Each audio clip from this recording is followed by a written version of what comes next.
Howdy, I'm Shelby Williams with Plano City Council, also chairman of the Collin County Republican Party. I'm coming to you with a double feature today. So, for months since we passed the budget and the tax rate for this fiscal year in the city of Plano, I've been promising to get you a video recap explaining everything with slides about what we did with the budget and the tax rate and why. But I'm also bringing it to you because we have a bond election coming up. Happens every 4 years in Plano, and I'm going to break that down for you as well. So let's get right to it. First, covering the budget and the tax rate. As I say, every budget cycle, your mileage may vary. Property taxes are an aggregate calculation across all properties in the entire city. That's single family, multifamily, commercial, everything. So not all properties are valued the same, and we can't set one tax rate for one type of property and another tax rate for another type of property. As we will see, different types of properties move differently with the market.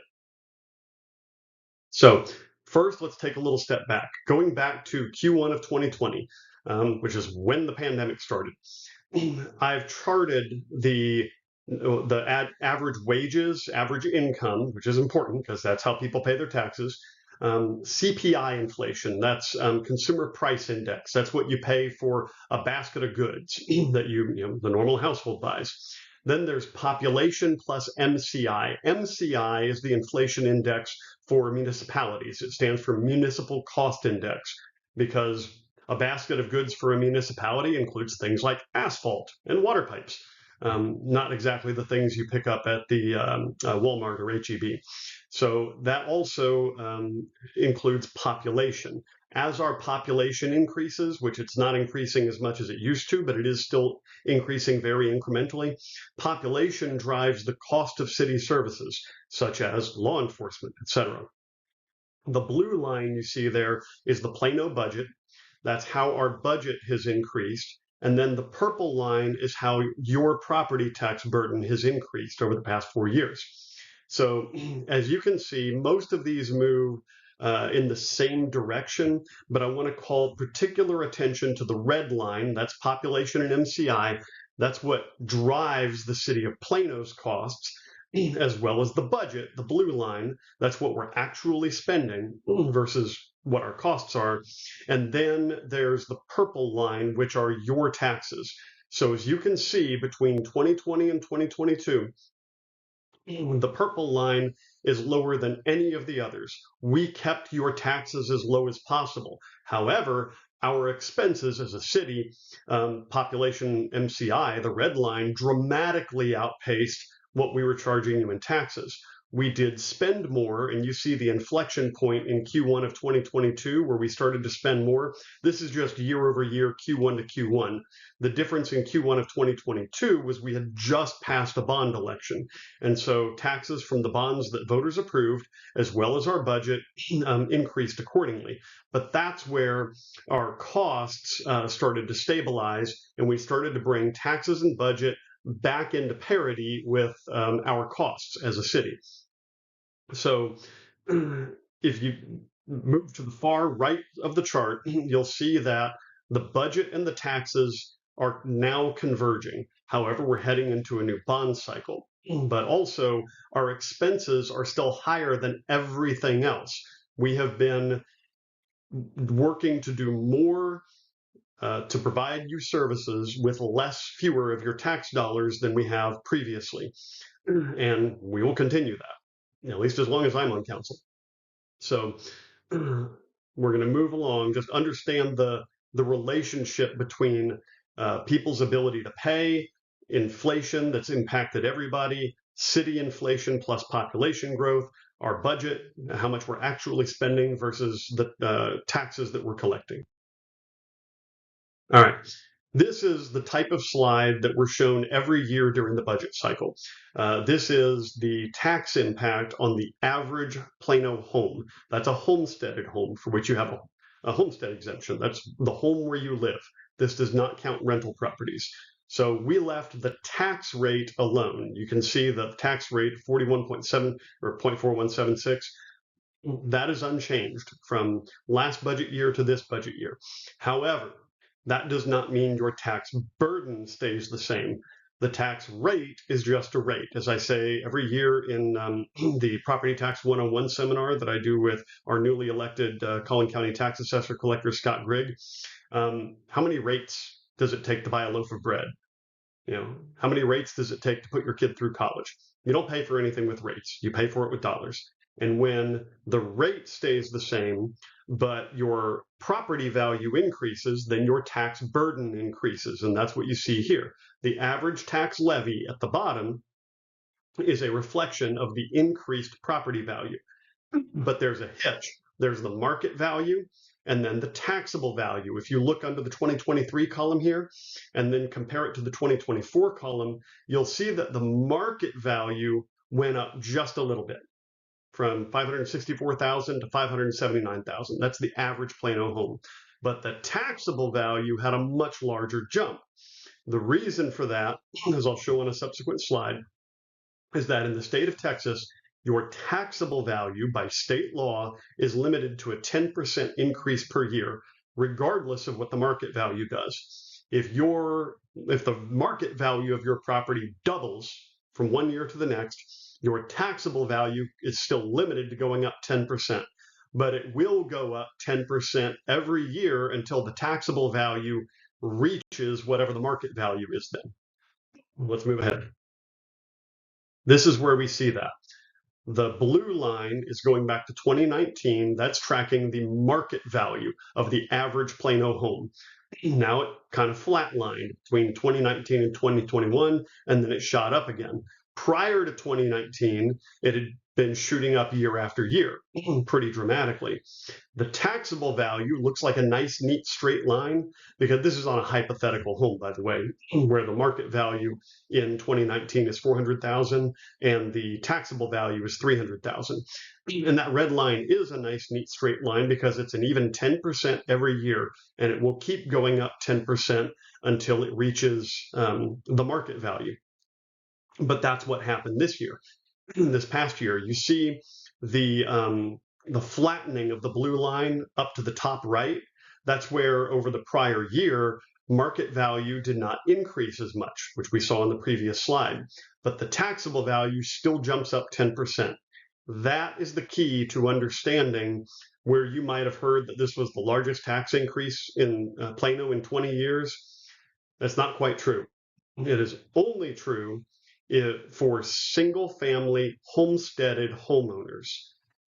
Other property types didn't go up nearly as much because they don't get this 10% cap year over year. They take it on the chin every single year.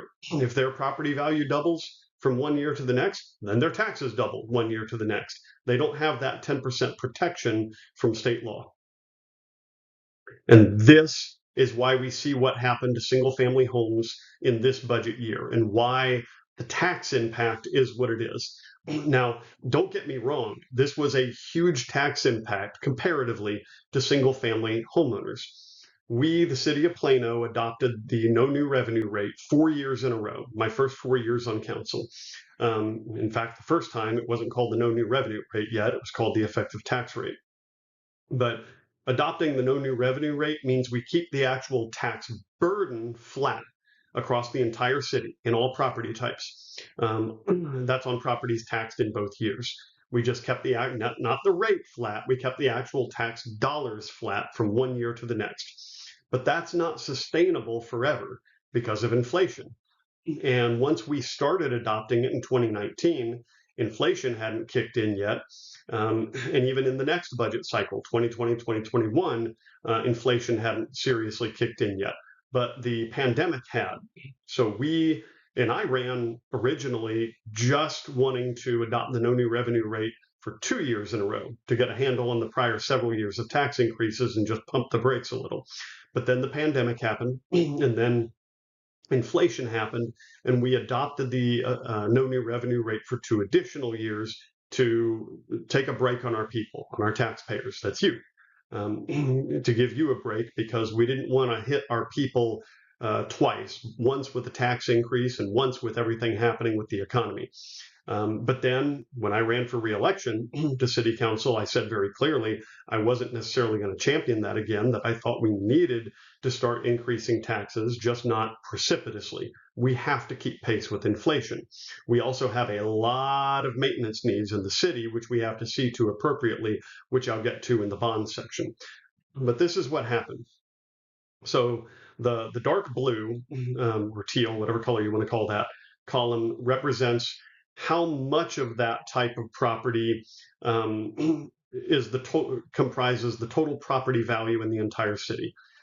So existing single-family homes for this budget year were about 50% of all property value in the city.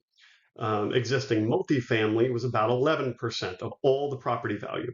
Existing commercial property was about 37, 38% of all property value in the city.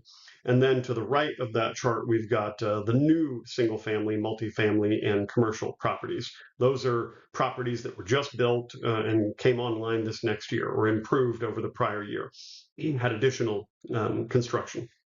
So the orange column represents the percentage share of the increase. So how much did property values increase and what was the resulting tax burden? As is easy to see here, because of the dynamic where single family homes plus the new single family and some other factors had a 10, single family homes had a 10% jump every year, but in all, single family homes had an increase, an aggregate increase of 12%. Property tax increase, not taxable value increase. That's limited to 10%.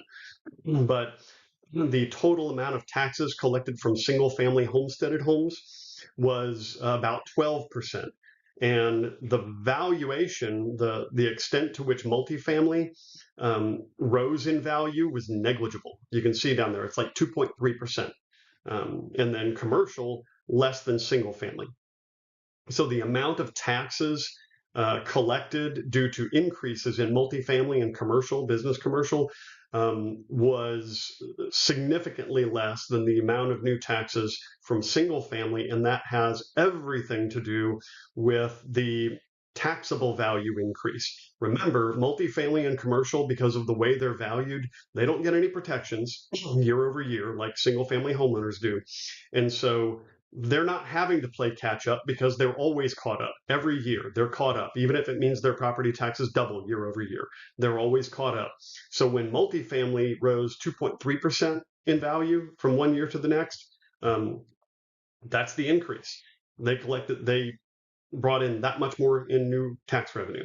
But the single family homes that had a jump in taxable revenue because they're taxable valuation because they're playing catch up, that's where the brunt of the tax increase came from. And that's why single family homesteaded homeowners had, for them, the largest tax increase in 20 years. Now, remember, for 4 years in a row, we kept your taxes flat, which is part of the challenge here. And I admittedly had never looked at it to this depth before because there was nothing funny with the numbers. Every year, for as long as I've been on council and before, we look at the tax impact to the average single family home, but not to multifamily or commercial. And normally they move fairly similarly, not exactly, but close enough that it doesn't put the math off. But this year, the numbers looked weird, and that's where we dug into it and saw what was happening. This disparity has led me to say that in future tax years, I want to see not just the impact to the average single family home, but the impact to the average multifamily unit. People live there. The impact to the average business, the average commercial property. Businesses pay rent there. They pay their lease. And that's reflected in the amount of income or the amount of wages they can pay their employees or the cost of the goods and services they produce. That all gets baked into the economy. So it's important to look at that. So here's where the averages come into play. On the left-hand side, if the black line is the average, that's the average tax increase. In order to arrive at the average, it means a greater share of the tax increase falls on the single-family homesteaded homeowners. And it means a lesser share of the tax increase falls on the multifamily and commercial properties. And that's just how averages work. Now, if we were to adopt the no new revenue rate again this year, then single family homesteaded homeowners would still have a tax increase because of that average. Multifamily and commercial would get a tax cut to make the average of where there's no actual tax dollar increase. Likewise, if we lowered the tax rate so that single family homeowners on average didn't get any tax increase, then multifamily and commercial would get a dramatic tax reduction, and we would have significant budget shortfalls. Now, in the realm of single family homesteaded homeowners, move to the right-hand chart, the average comes into play again.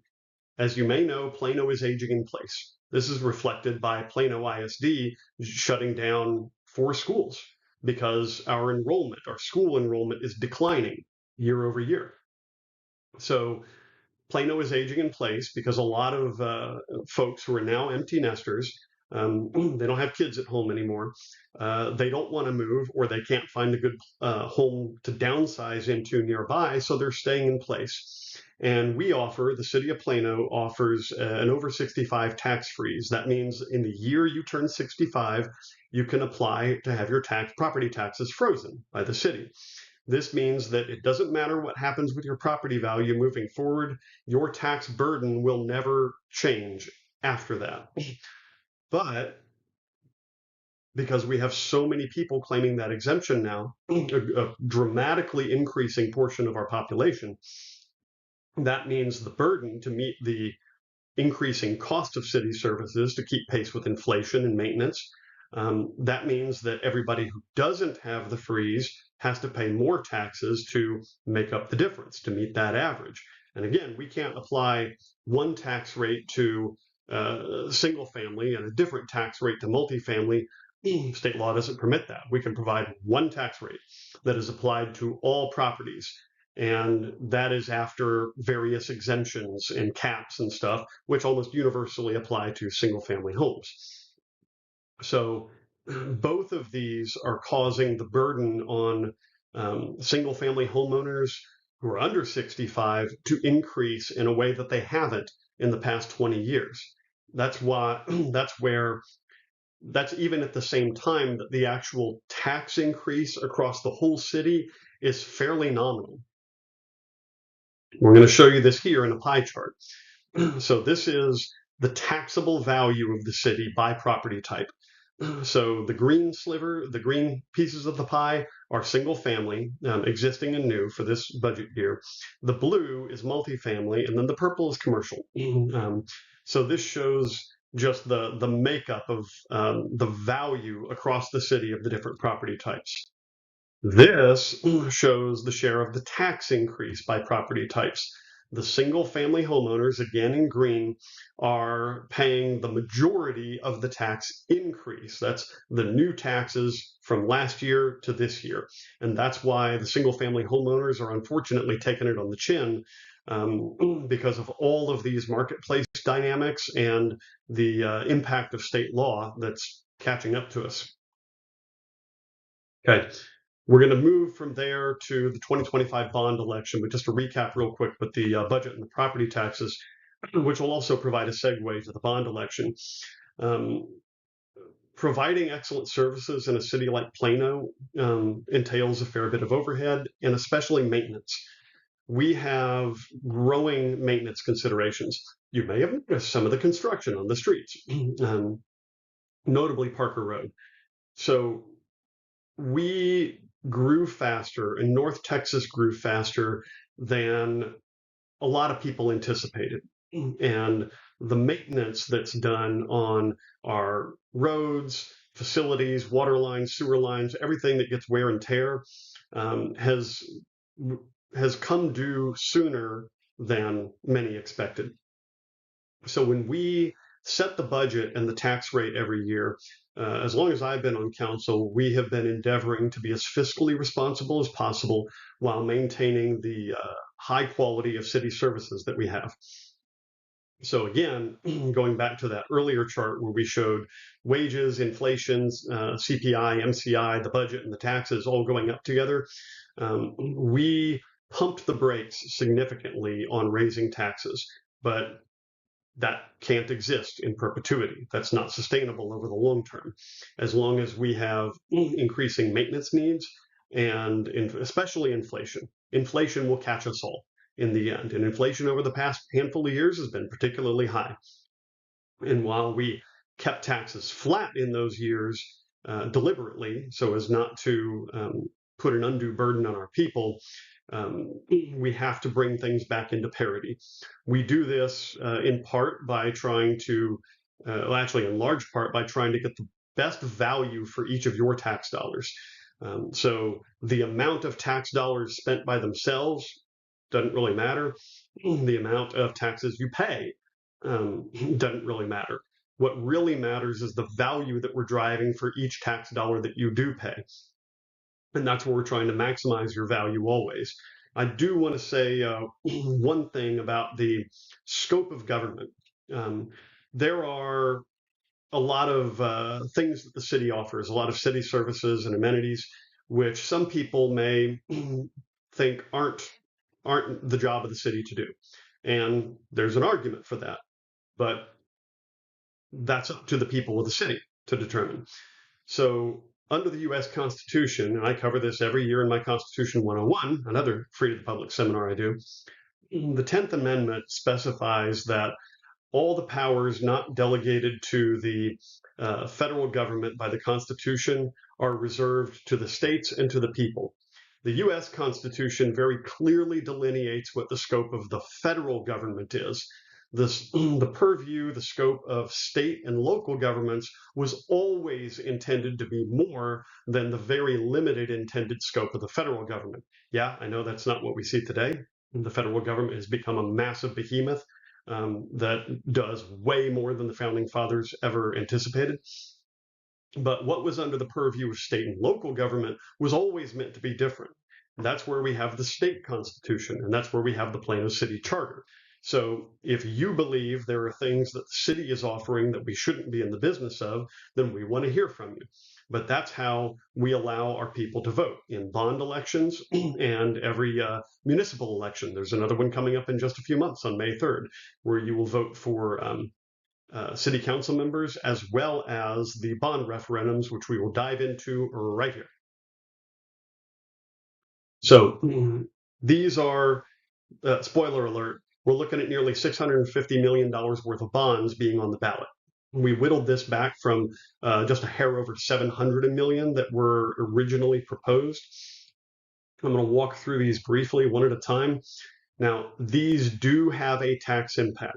You, dear taxpayer, are on the hook, or will be on the hook if these are approved, to pay back every dime plus interest of bonds that are issued. Don't ever let anybody tell you otherwise. If you ever hear this won't affect your taxes, that's misleading. The reality is that you pay. When they say this will affect your taxes, that means that they will bring one bond online, issue a new bond, for which you have to pay at the same time that an old bond is being retired. And so the amount you pay from one year to the next is not going to change, but you pay every penny in bonds. So first, $316 million in change for street improvements. This is residential streets and alleys and the arterial ways. So as Councilmember Horn pointed out at our last meeting, we get two kinds of calls. One is fix the roads, and the second is stop doing so much road work. I feel you. I drive here too. We all do. So it's indisputable that our roads need a lot of work, but I go back to the maintenance requirements and how fast we've built out. We've got about 294,000 people in the city now, but likewise, the entire North Texas area has blossomed and has grown precipitously. So it's not just north-south traffic, because Dallas, the city of Dallas, isn't the commercial destination it used to be while we were just the suburbs. Plano is the 9th largest city in Texas, and we are a corporate headquarter destination. We've got a lot of commercial presence here for which people in Dallas come to work here. Likewise, from everywhere else, they're going through Plano and in Plano, from north to south, south to north, east to west, west to east, and all around in between. That puts a lot of wear and tear on our roads. So The streets need work faster than anticipated. Likewise, with the growth in population, our facilities like Tom Muhlenbeck Recreation Center, which is now under renovation, that was a bond item approved 4 years ago, as well as water lines and sewer lines. Many of those run under the roads. Side note, this is why some of the construction is taking so long. Water lines and sewer lines run under a lot of the arterial roads, and so we're replacing those while we're down there. And then, unfortunately, sometimes contractors just can't deliver and they walk off the job, and we got to find a new contractor to take over.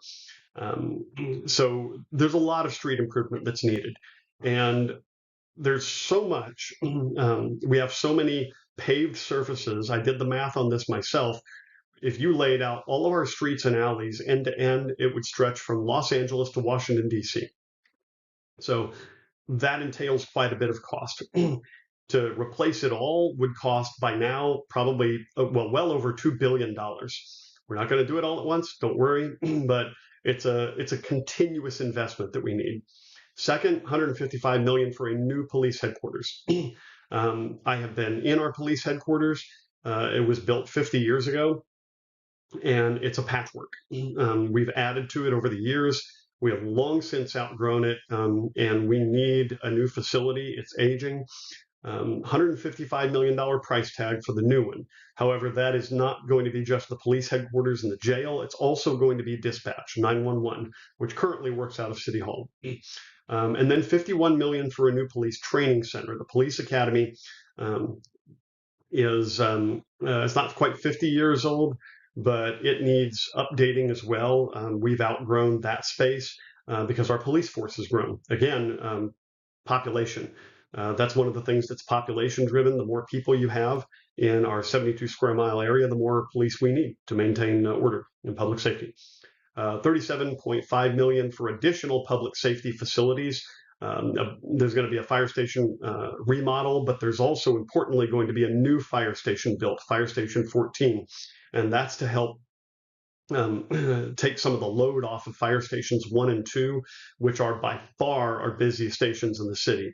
And I tasted this myself at Fire Station 1 when I spent the day with them on a ride along. I said, put me wherever the action's hottest. No pun intended. Get it? Fire, hot it. Thank you. I'll be here all week. But it was incredibly busy the whole day. So $45 million for a new fleet operations center. We have a lot of vehicles of various types that need maintenance and the operations for the entire fleet.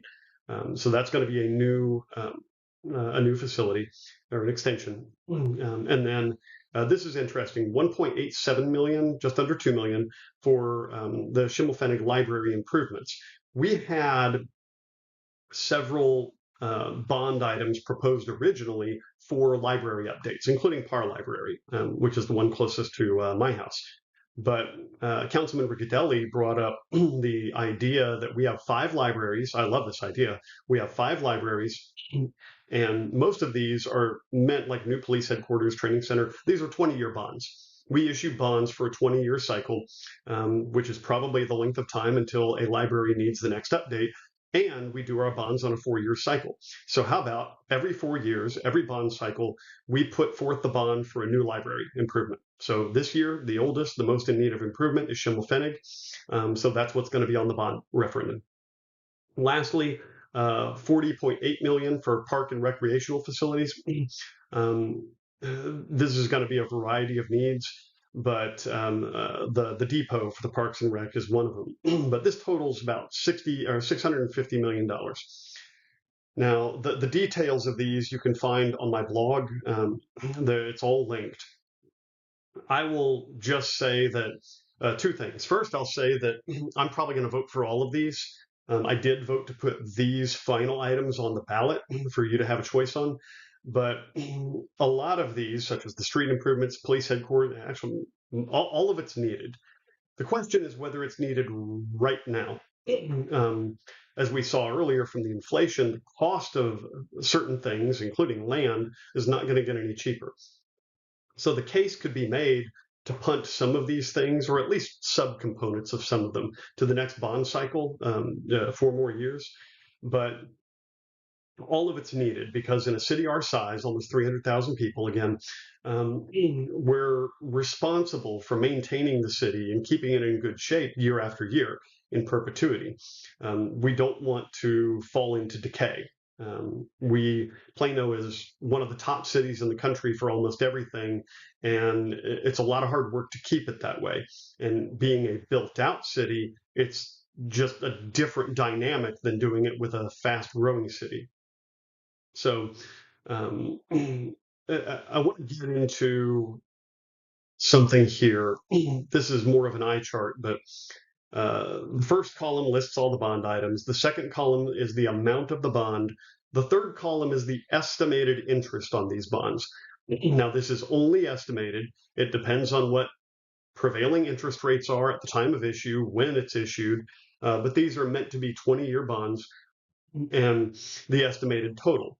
Because again, you're not just paying the amount of the bond, you're paying the associated interest. Again, your mileage may vary. We may end up paying more interest than that or less interest depending on prevailing interest rates and bond terms. But that estimated total is nearly $1 billion. Thank you, with a B. That's important for you, the taxpayer, to know because you're on the hook for all of it. The estimated average annual tax increase on the right-hand side, again, that's only an estimate. That's with a lot of assumptions baked in. Everywhere I use the word estimated here, it's impossible to know what the actual is going to be. These are just assumptions that are on our bond sheets. But it would be $175 per year extra for the life of the bonds. That's 20 years. Estimated 175 per year. That could be 180, could be 200, could be 150. We could go all sorts of places. We might realize cost savings with some of these. Some of them entail additional operations and maintenance expenses every year, which aren't built into the principal and interest of the bonds. Which is where I come to, I've written about this. You're welcome to look up my bond write-up on my blog. The people who say vote down all bonds, they don't understand the purpose of municipal bonds. The legitimate purpose of municipal bonds is to capitalize large expenditures like the police headquarters over the life of the asset. They're meant to be 20, 30, 40, 50 years old before they're replaced. Same goes for streets, water lines, sewer lines, etc. They're meant to last at least a couple decades. Now, capitalizing those means you're issuing the bond, so you pay it back a little bit each year, or a lot each year, but still, each year for 20 years. If we were to build a new police station for $155 million, but not issue a bond for it, we'd have to jack your taxes way up in a single year to pay for that $155 million. Now, let's say you get a new job across the country in 2 years. Well, you've just paid for that police station you're never going to benefit from again. We're sorry to see you go. All the best in the new job. Thanks for the giant increase in tax revenue to pay for our new police station. And then the new person who buys your home, moving from across the country, they get this new police station that you just paid for, and they don't have to chip in anything. That's why we issue bonds, so that the people use it as they're using it. People who are using it use it as they're using it. And we don't have these big peaks and valleys in our tax rate. Now, that's for new things, like a new police headquarters. Totally legitimate to capitalize. Road repair, this is a $50,000 project here, $4 million there, $500,000 this other place. We know we need to do the repair, but we've known it all along. When Parker Road was first built, we knew it was going to have to be repaired over time. Maybe a little bit at a time, maybe some significant overhauls from time to time. We got to do the work. $316 million would be the cost, 316.5 for the street improvements. That's not just Parker Road, by the way. That's all the street improvements we're planning to be funded by the bonds.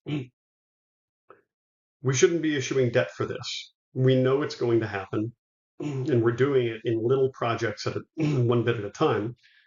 So what we should be doing is using the tax dollars that we collect through it's called the maintenance and operations portion of the tax rate, hence the name, maintenance and operations. That's where we should be collecting the new taxes to pay for road maintenance, not issuing that in bonds, where we have to pay, as you can see in the middle column, an estimated $142 million in interest over 20 years. 142 million is a lot of valuable money that could be spent on our roads. Currently, we're spending over $25 million a year of your tax money just on the interest on our debt. That's just interest. If all of these bonds are approved and we issue the bonds, we're going to be paying closer to 40, maybe $50 million a year just in the interest every year. So I feel very strongly that over time, over the next decade, longer than I'm on council because I'm term limited, we should be moving expenses, moving taxes out of the debt portion of our tax rate over to the maintenance and operations portion of our tax rate, so that we're saving the interest on maintenance items, not all items, like you can't do it with the police headquarters. We move the debt burden from the debt column to the maintenance column of your tax rate so that we save you money, so that we have to collect less from you in taxes over time, and we can treat your tax dollars more responsibly.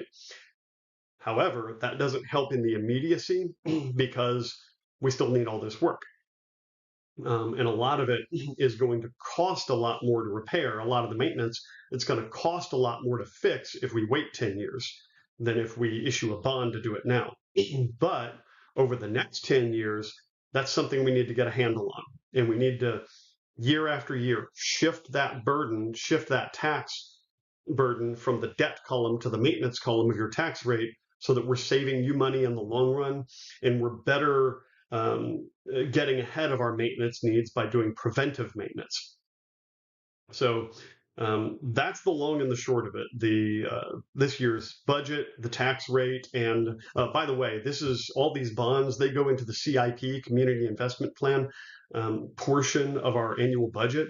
So if approved, whatever here is approved will basically go into the CIP portion of the budget year after year to show what we're going to spend in each budget year. That is, well, sorry for this abrupt splice, but that's it for the video. That was my first time using that video recording feature with the slideshow.